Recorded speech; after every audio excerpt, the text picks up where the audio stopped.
Jika kita diperhadapkan dengan penderitaan, sakit yang bisa mengantarkan kita pada kegembiraan, senang, atau penderitaan yang membuat kita mencapai tujuan, kegembiraan, senang, setidaknya kita teringat dengan berakit-rakit ke hulu, berenang-renang ke tepian.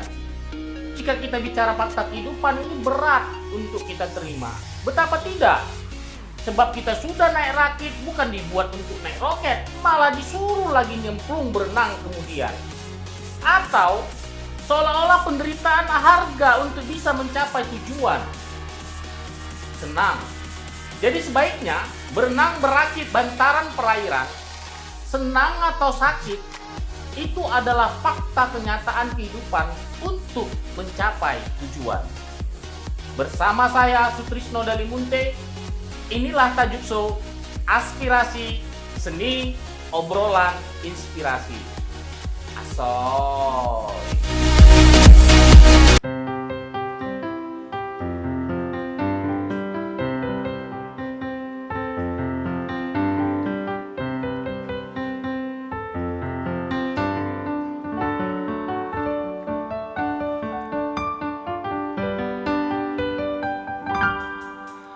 Harta yang paling berharga adalah keluarga.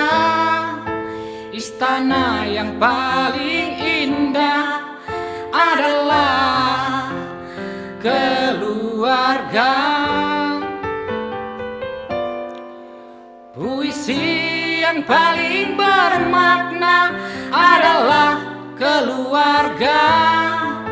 Mutiara tiada tara adalah keluarga.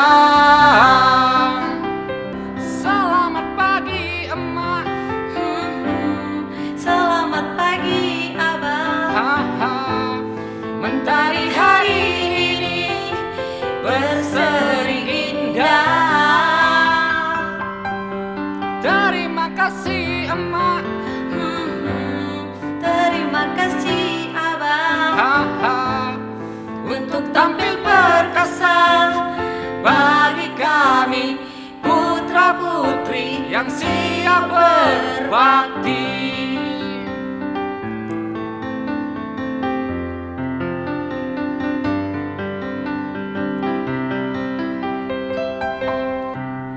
Di hari berseri indah.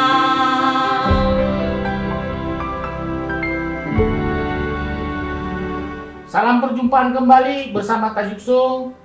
Pada episode ini kita mengangkat kisah kehidupan bagaimana seorang disabilitas menjalani kehidupan sehari-harinya.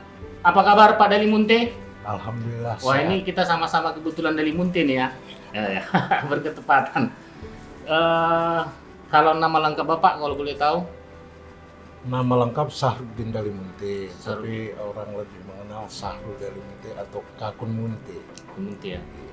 Di episode kita sebelumnya ada sosok muda yang mandiri dan berkreasi, berkisah juga bahwa dia memberi perhatian untuk pemberdayaan kawan-kawan disabilitas.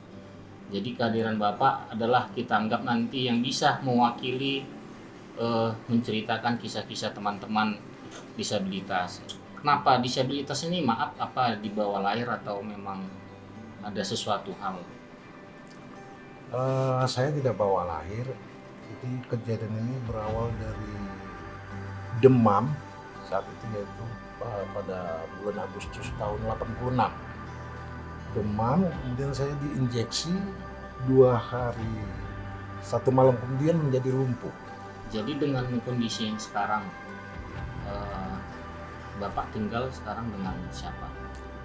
Saya tinggal sendiri. Sendiri. Terus dengan kesendirian bagaimana dengan mobilitas ini yang menjalani hari-harinya? Ya, memang karena sudah kita menjadi disabilitas sudah cukup lama, jadi sudah terbiasa. Walaupun ada beberapa hal yang memang kita nggak bisa lakukan.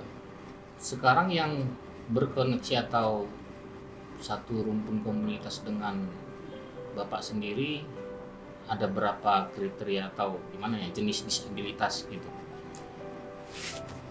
Untuk sementara ini kalau yang ada di perkumpulan disabilitas itu ya tunadaksa, tunarunggu, tunawicara. Nah, sementara masih itu yang ada anggota kita. Atau Bapak sendiri juga misalnya apa sih kendala yang misalnya yang paling berat untuk dilalui gitu? Disabilitas itu masih seperti orang yang terpinggir, kurang bisa diterima banyak orang. Jadi terkadang ya di situ kendalanya. Mereka ini suka bergaul, tapi ya ada satu orang yang seperti katakan kurang bisa menerima atau menyepelekan seperti itu. Menopang kehidupan sehari-hari gimana nih Pak? Ya masing-masing kami ada kegiatan lah. Ada teman-teman ada yang elektronik, menjahit, penumpang melalui beca, ya macam-macam profesi. Dari yang digeluti sehari-hari itu untuk menafkahi itu masih memungkinkan untuk memang menghidupi atau gimana? Gimana lagi misalnya udah masyarakat aja sudah misalnya kita anggap tadi Bapak bilang ada pengecualian ya. Nah, itu bagaimana mereka mencari rezekinya jika faktanya aja masyarakat masih ini gitu. Ya ada yang berpikiran seperti itu, tapi masih banyak juga orang yang berpikiran positif dan mereka membantu. Ya contohnya seperti ibu-ibu ya, dia mengerjakan pakaian ya, kepada yang normal ya hasil juga bersama lebih baik diberikannya kepada yang disabilitas seperti itu. Ya, masih banyak juga yang membantu. Masih banyak. Ya? Masih banyak. Kembali ke tadi mata pencarian ya. Kendala di situ. Dari netranya kah atau dari tunarungunya kah? Umum kalau itu. Oh, hampir semua mengeluh gitu ya. Apalagi kalau kita kaitkan ke masa sekarang ini ya, sopir dia memang menurun drastis. Kalau misalnya untuk biaya hidup, ya ketepatan memang ya saudara-saudara saya disabilitasnya sudah biasa dengan hidup prihatin.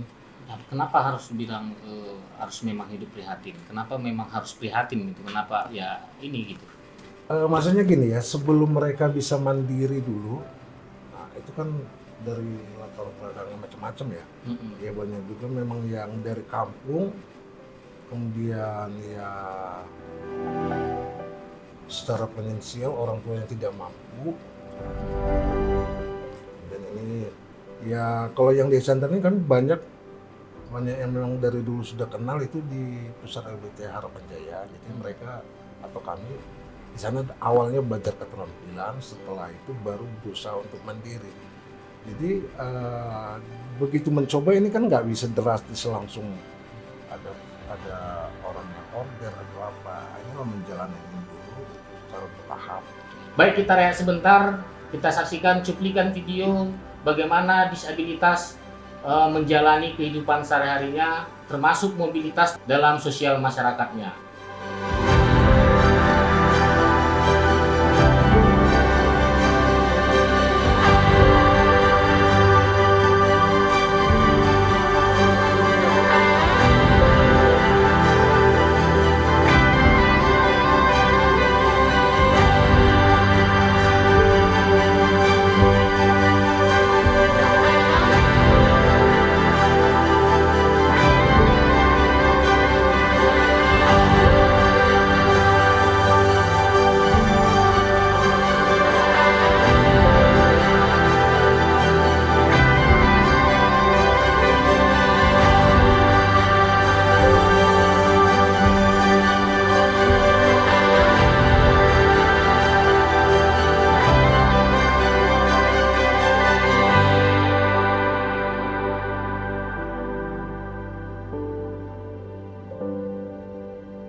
Tadi sudah kita saksikan Pak bagaimana mereka berinteraksi.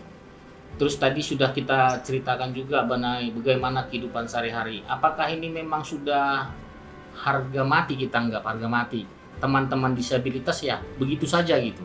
Atau memang Bapak punya pengharapan atau punya ide atau punya gagasan-gagasan yang bisa mungkin tidak seperti itulah kita harapkan teman-teman disabilitas? Ya pastinya bukan harga mati.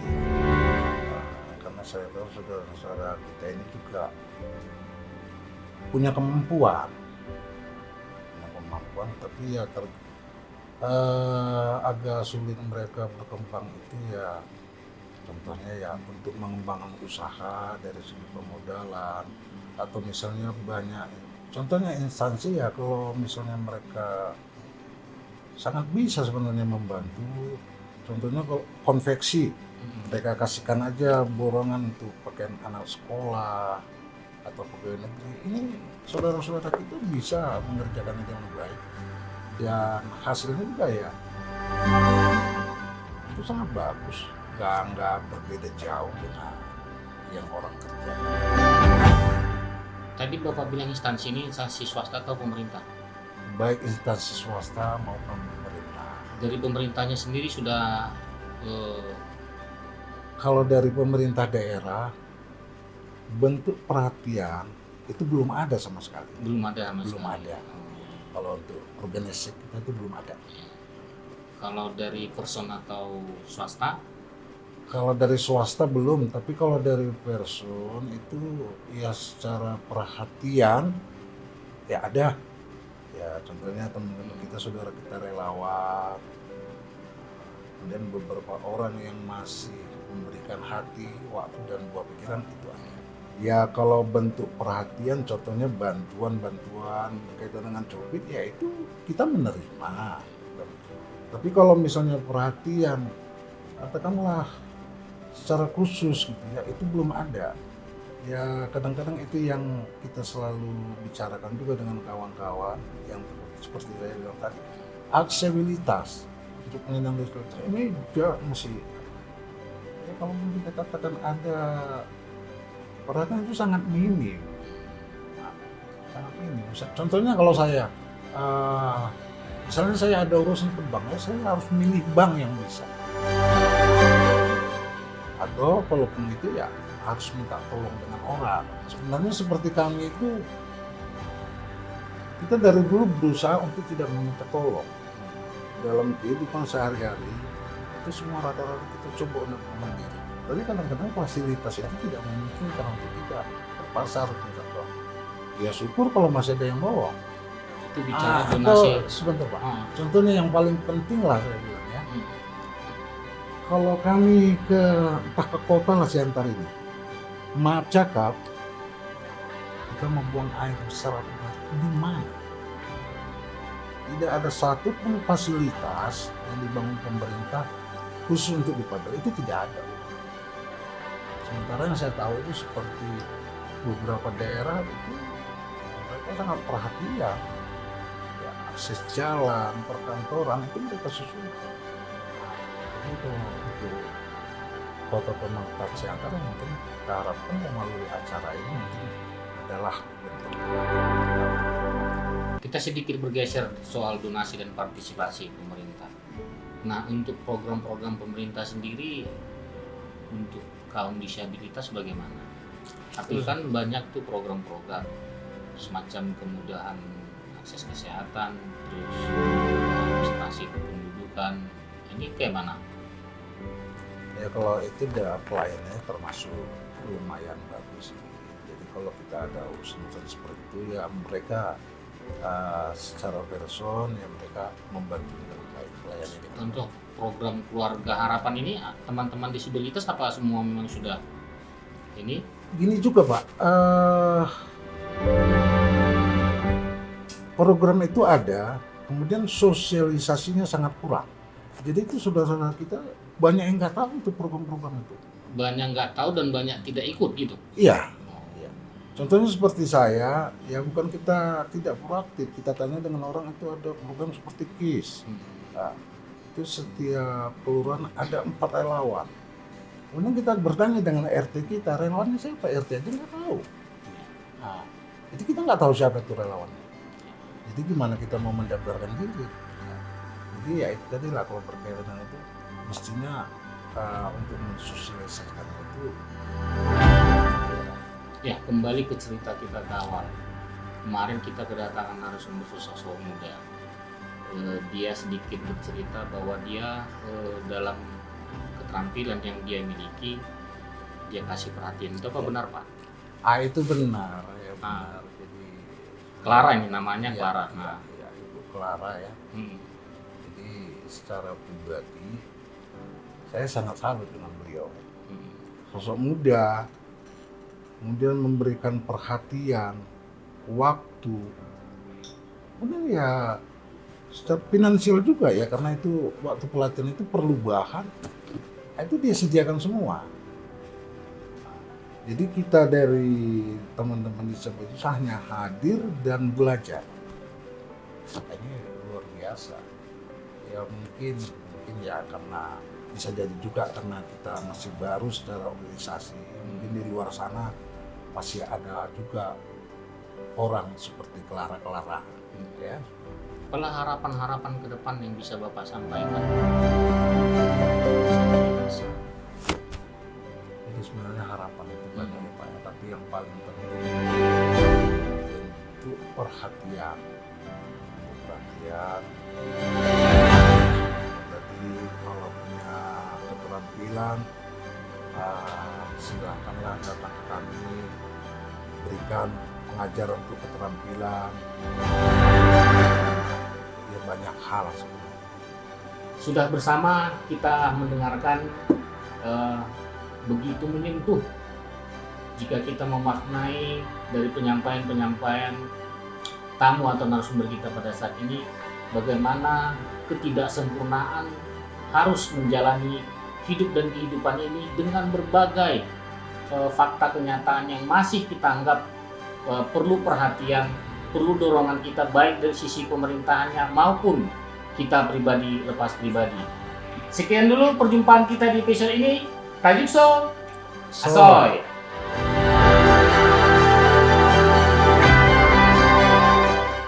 Ada prinsip yang saya pegang itu, kalau belum bisa membantu minimal jangan pernah menyusahkan.